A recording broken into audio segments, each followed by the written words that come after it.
Welcome student in my YouTube channel. मैं हूँ रिचा और आज मैं आप लोगों को बहुत ही इंपॉर्टेंट टॉपिक पढ़ाने वाली हूँ जो सी टेट, यूपी टेट और हर स्टेट टेट एग्ज़ाम में ये हर साल पूछा जाता है, जो कि है आनुवंशिकता एवं वातावरण का प्रभाव, यानी influence of heredity and environment. आइए अब इसको एक डेफिनेशन के थ्रू समझ लेते हैं। वुडवर्थ ने कहा था कि व्यक्ति जो अपने माता पिता के माध्यम से पूर्वजों की जो विशेषताएं प्राप्त करता है उसे वंशानुक्रम कहते हैं। जैसा कि जो जीन्स आते हैं माता पिता से किसी बच्चे के अंदर, तो उसमें कई गुण रहते हैं, जैसे कि बच्चे का शरीर का साइज क्या रहेगी, कलर, आंखों का कलर क्या रहेगा, उसकी हाइट क्या रहेगी, ये कई फैक्टर होते हैं जो जीन्स डिटरमाइन करते हैं। तो यानी हेरिडिटी का जो है, आनुवंशिकता का बच्चे पे बहुत बड़ा इफेक्ट होता है। तो ये सब माँ बाप से जो जीन्स मिलते हैं वही निर्धारित करते हैं। अब हेरिडिटी में एक चीज़ आप और समझ लीजिए कि हेरिडिटी एक लिमिट सेट कर देती है कि व्यक्ति कहाँ तक विकास कर पाएगा। तो जैसे कि आप खेत में कोई बीज लगाते हैं किसी क्वालिटी का, तो प्रोडक्ट तो वैसा ही होगा जैसा जीन्स में क्वालिटी होगी, जैसे उस सीड के जीन्स होंगे, लेकिन उसका विकास अच्छे से हो, उसको खाद पानी और बाकी सुविधाएं, जलवायु उस हिसाब से अच्छी मिलेगी तो अच्छे से ग्रो करेगा, और अच्छी नहीं मिली तो वो बहुत अच्छे से ग्रो नहीं कर पाएगा। तो आप इस तरह से इस बात को आप समझ लेते हैं कि हेरिडिटी एक लिमिट सेट कर देती है कि व्यक्ति कहाँ तक विकास कर पाएगा। अब आइए हम वातावरण की बात करते हैं। वातावरण का क्या प्रभाव पड़ता है विकास में, आइए हम इसे समझते हैं। इन्वायरमेंट, जिस वर्ड के अनुसार जो किसी एक वस्तु को चारों ओर से घेरे हुए है तथा उस पर प्रत्यक्ष प्रभाव डालता है, वह पर्यावरण है। अब हम अब चारों ओर से घेरे हुए हैं, उसका मतलब आप ये समझ लीजिए कि आप किस परिवार में रहते हैं, आप क्या खाते पीते हैं, वहाँ की जलवायु कैसी है। जैसे जो अमेरिका में पैदा होता है, जो वहाँ की नस्ल है, वो लोग गोरे होते हैं, या फिर इंडिया में आप दूसरे तरह के देखेंगे लोग हैं, अफ्रीका, साउथ अफ्रीका में देखेंगे तो वहाँ के लोग जो है दूसरे तरह के दिखाई देंगे। तो ये वातावरण का प्रभाव होता है। और वातावरण में ये भी आता है, जलवायु, मिट्टी, ये सब तो आता है, ये भी आता है कि बच्चा जिस परिवार में जिस माहौल में पैदा हो रहा है, उसके माता पिता कैसे हैं, वो कैसे परिवार में रह रहा है, कैसे समाज में रह रहा है, कैसी सोसाइटी में रह रहा है, कैसे विद्यालय में उसका शिक्षण हो रहा है, वो कहाँ रह रहा है।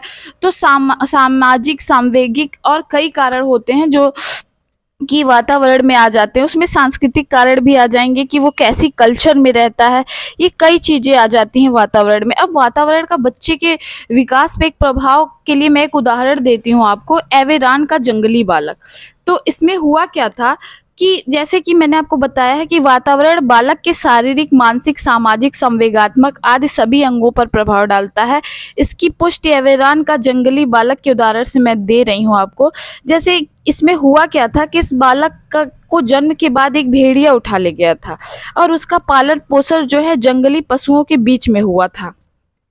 तो फिर हुआ क्या इस बच्चे के साथ, कुछ समय बाद जो है 1799 में कुछ शिकारी जो थे वो इसको पकड़ लिया था उन्होंने। तो उस समय इस बच्चे की एज जो थी वो 11 साल का था, वो 11 से 12 साल के बीच था।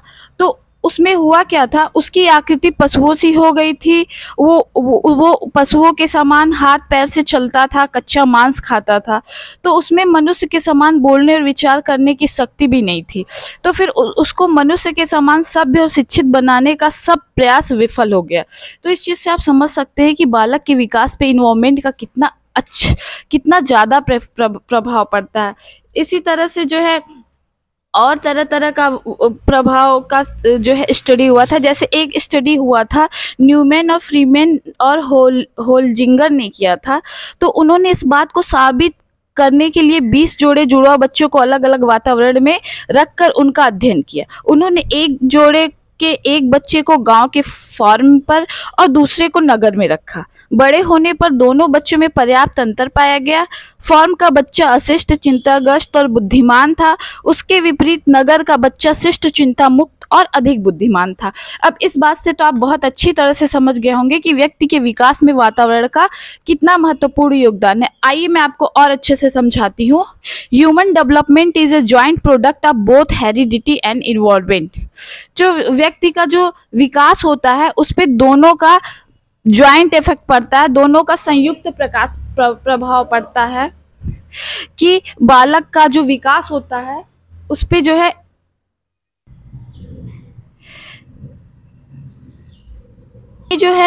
ह्यूमन का जो डेवलपमेंट होता है वो दोनों का प्रभाव उस पे पड़ता है कि वो उसको माँ बाप से कैसे जीन्स मिले हैं, उसकी हेरिडिटी कैसी है और वो कैसे इन्वायरमेंट में उसका पालन पोषण कैसा है, वो कैसी सोसाइटी में रहता है। इन सब चीज़ों का जो है दोनों का ज्वाइंट इफेक्ट जो है विकास में पड़ता है। तो आप इस तरह से समझ सकते हैं कि विकास की वर्तमान विचारधारा में आनुवंशिकता एवं पालन पोषण दोनों को महत्व दिया गया है ताकि बच्चे की आनुवंशिकता द्वारा निर्धारित सीमाओं के भीतर सर्वोत्तम संभावित विकास के लिए सहायता की जा सके।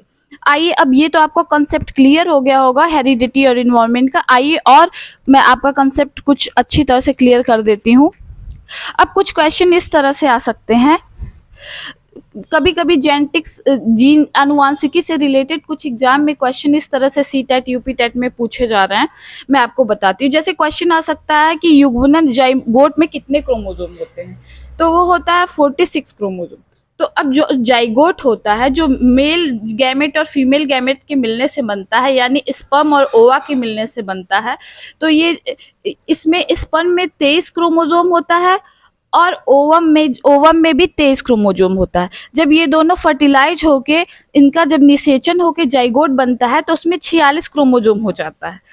और जो ये 23 क्रोमोसोम स्पर्म और ओवा में मैंने बताया, उसमें जो 22 क्रोमोसोम होता है उसको ऑटोसोम्स कहते हैं, जो कि सेम होता है। और एक क्रोमोसोम जो होता है 23वां, उसको सेक्स क्रोमोसोम कहते हैं। यही बच्चा लड़की होगा कि लड़का, यही सेक्स क्रोमोसोम ही डिसाइड करता है।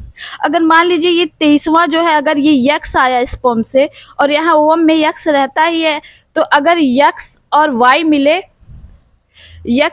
मिले तो बच्चा लड़का होगा यानी मेल होगा।